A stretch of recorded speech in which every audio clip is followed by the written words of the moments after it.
안녕하세요, 잡시광입니다. 역사를 잊은 민족에게 미래는 없다라는 말이 있는데요. 일본을 두고 하는 말이 아닌가 싶습니다. 날이 갈수록 일본의 미래는 없어지고 있기 때문인데요. 일본이 그렇게 공을 들였던 군함도의 세계 문화유산 자리가 박탈될 위기에 처한 것입니다.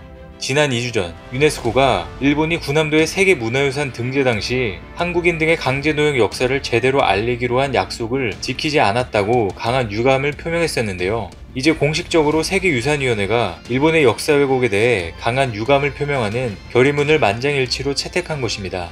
그러면서 일본 정부에 군함도에서 조선인에 대한 강제 노역이 있었음을 설명하는 등 도쿄 산업유산 정보센터를 개선하라고 다시 한번 요구한 것으로 전해졌습니다. 앞서 2015년 일본 정부는 군함도를 세계유산으로 등재하는 과정에서 강제징용을 포함한 정확한 역사를 알리겠다고 국제사회에 약속했었는데요. 하지만 군함도를 알리기 위해 도쿄에 설치된 산업유산 정보센터 전시물에는 조선인에 대한 강제노역이 없었던 것과 같은 이미지만 부각하고 있습니다. 군함도의 세계유산 등재는 조건부 등재인데 이처럼 일본은 어물적 강제징용 역사를 알리지 않고 넘어가려다가 유네스코에게 결국 찍히게 된 것입니다. 이 같은 일본의 비열한 행태에 북한에서도 비난이 쏟아졌습니다. 최근 조선중앙통신은 일본이 군함도 관련 조선인 강제노동 역사를 은폐하려고 교활하게 책동하고 있다면서 과거사의 책임을 다하라고 비판했습니다. 일제 식민지 통치의 범죄 역사를 없던 일로 여기고 그 책임에서 벗어나려는 행태에 어이가 없어 북한도 들고 일어난 것인데요. 일본 정부에서는 당연히 반발하고 있습니다. 오히려 한국이 로비를 했다는 억지 주장을 펼치고 있습니다. 극우 성향 매체인 산케이 신문은 한국 정부가 세계유산위에 로비 활동을 벌였던 사실을 확인했다며 근거 없는 내용을 보도했습니다. 또 일본 외무성 관계자의 말을 인용해 유네스코에서 유감 결의가 채택된 것은 한국이 유네스코 사무국을 압박한 영향이 컸다며 정치적으로 이용했다고 전했습니다. 일본 언론이 정부 관계자의 발언을 인용해 고의적으로 여론을 오도하고 있는 것은 다분히 의도성이 있어 보입니다. 정작 로비는 일본이 엄청나게 했는데 말이죠. 하지만 이제 다 무용지물이 됐습니다. 과거 일본은 수단과 방법을 가리지 않고 유네스코 로비에 총력전을 가했었는데요. 심지어 분담금을 무기로 돈을 내지 않겠다고 엄포를 내놓았을 뿐만 아니라 유네스코 탈퇴에 대해 애매한 입장을 취하면서 일본의 요구를 개진해왔습니다. 심지어 일본은 세계 곳곳에 친일 인사를 심고 로비를 통해 친일 그룹을 만들어 운영까지 하고 있습니다. 실제 위안부 망언으로 유명한 램지어 하버드 교수도 일본 사사카와 재단이 미국에서 운영한 일본학 자문위원회 위원으로 활동한 이력이 있는 등 세계 곳곳에 친일 인사가 가득한 상황입니다. 심지어 하버드대 뿐만 아니라 수많은 미국 명문대가 일본 지원을 받고 있다는 이야기는 이미 기정사실화되어 있는 게 현실입니다. 이 같은 노력에도 불구하고 일본은 결국 자기 꾀에 빠졌습니다. 눈 가리고 아웅하려는 일본 정부의 모습이 얼마나 역겨웠으면 일본 언론조차 정부를 비난하기 시작한 것인데요. 일본 언론들은 일본 정부가 군함도를 세계 문화유산에 등재하는 과정에서 약속했던 사항을 지키지 않았다고 비판하며 시정을 요구했습니다. 유네스코 관련 문제는 대외적인 신뢰와 연관된 만큼 조속히 조치를 취해야 한다는 것입니다. 아사히 신문은 일본의 발전뿐 아니라 부정적인 면도 포함해 역사를 서술하겠다는 것을 국제사회에 약속했었다며, 하지만 도쿄에 개설된 산업유산 정보센터의 전시 내용은 많이 편향돼 있다고 밝혔습니다. 해당 전시에선 군함도에서 노동 강요는 없었다는 등 관계자의 인터뷰가 소개되고 있다고 꼬집기도 했는데요. 아사히 신문은 한반도에서 강제노역 동원은 일본 정부가 스스로 인정하는 사실이라며 각지 시설에서 가혹한 노동을 강요당한 것을 보여주는 자료와 증언들이 발견되고 있다고 지적했습니다. 그러면서 아사히 신문은 눈을 가리고 빚만 강조하는 일본 정부는 약속을 위반했다는 말을 들어도 반론할 수가 없다며 결의를 받아들여 유네스코 약속을 이행해야 한다고 비판했습니다. 그런데 이를 받아들여 만약 일본이 유네스코의 약속을 이행한다면 그동안 지속해온 역사 왜곡과 억지들을 본인들이 스스로 인정하게 되는 격이 되고 말 텐데요. 이와 동시에 역사 왜곡을 하기 위해 그동안 전 세계에 쏟아부었던 엄청난 돈이 무용지물이 되는 것과 다름없습니다. 실제 유네스코에서 영향력을 키워온 일본은 본질을 부인하기 위해 결의문에 강제 노동이라는 단어 자체를 쓰지 않으려고 온갖 애를 썼었는데요. 결국 일본은 강제 노역과 관련해 자신의 의사에 반해 동원돼 가혹한 환경에서 강제로 노동한 사실이 있음을 인식한다고 표명하는 정도로 마무리했고, 대신 피해자를 기리는 후속 조치를 하겠다고 약속했었습니다.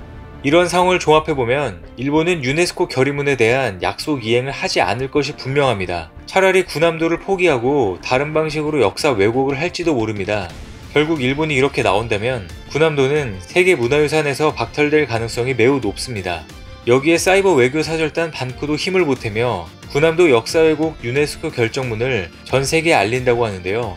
현재 반크는 SNS를 통해 유네스코 결정문을 알리고 일본 정부를 비판하는 포스터를 한국어와 영어로 제작해 배포하고 있습니다. 이런 와중에 최근 한국의 갯벌이 세계유산으로 등재됐다는 소식이 들려왔습니다. 유네스코 세계유산위원회는 최근 충남 서천과 전북 고창, 전남 신안 보성 순천의 갯벌을 세계자연유산으로 최종 결정했습니다. 한국의 갯벌이 멸종 위기종인 철새를 비롯해 2000종 이상의 생물이 서식하는 생태계의 보고임을 인정한 것입니다. 군함도의 세계유산 박탈 위기에 놓인 일본으로선 굉장히 배가 아플 것으로 보이는데요. 그런데 또 하나 일본이 충격에 빠진 일이 등장했습니다. 일본 극우 세력들의 허를 찌른 비밀작전이 성공한 것입니다. 일본군 위안부 피해자를 상징하는 평화의 소녀상이 우익 세력의 집요한 방해를 뚫고 일본 시민들과 다시 만난 것인데요. 일본 우익 세력의 협박과 위협으로 소녀상 전시를 중단시키는 사례가 이어지자 이번에는 첩보 작전에 버금가는 엄청난 작전을 펼친 것입니다. 최근 시민단체 헤이그 모임은 교토시의 한 시설에서 강연회를 진행하고 소녀상을 전시했습니다. 이 자리에서 교토시민 등 40여 명이 소녀상 옆에 앉아 기념사진을 찍고 제작 배경에 관한 설명을 읽으며 작품을 감상한 것으로 전해졌는데요. 그런데 이날 공개된 소녀상은 앞서 나고야시와 오사카시에서 전시됐던 것과 동일하지만 전시회를 추진하는 방식이 달랐습니다. 철저히 비공개로 준비하고 평소 신뢰관계를 쌓아온 이들에게만 소녀상을 선보인다고 연락해 전시장에 모이도록 한 것입니다.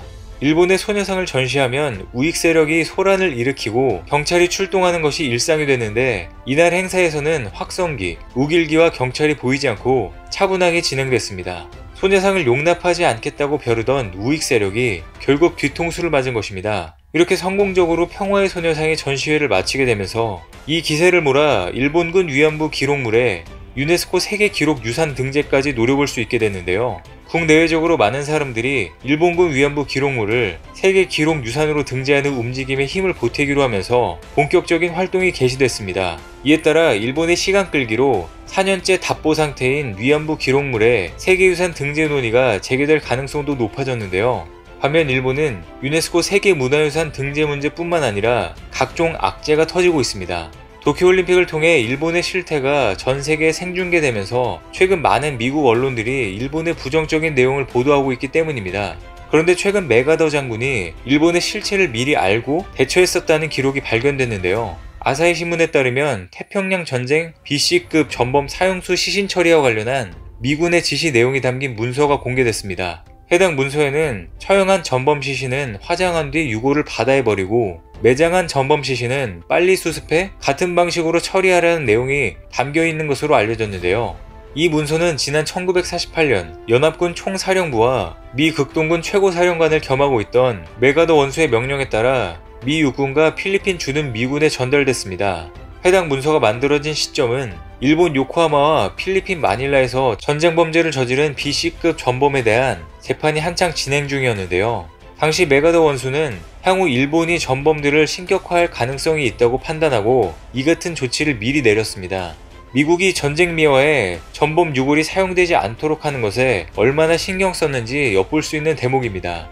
이렇게 일본의 실체가 하나둘 드러난과 동시에 미국과 일본은 과거사 문제까지 엮여있는 상황에서 중국을 위해 표면적으로는 모르지만 이 두 나라는 결코 진정한 우방이 될 수 없어 보입니다. 이렇게 일본의 만행들이 만천하에 알려지면서 일본의 세계유산은 하나둘씩 없어지고 한국의 세계유산이 차례대로 등재되고 있습니다. 그럴 리도 없겠지만 이제 와서 일본이 역사를 다시 올바르게 인식하려 한다고 해도 이미 일본에게 주어질 기회는 없어진 것으로 보입니다.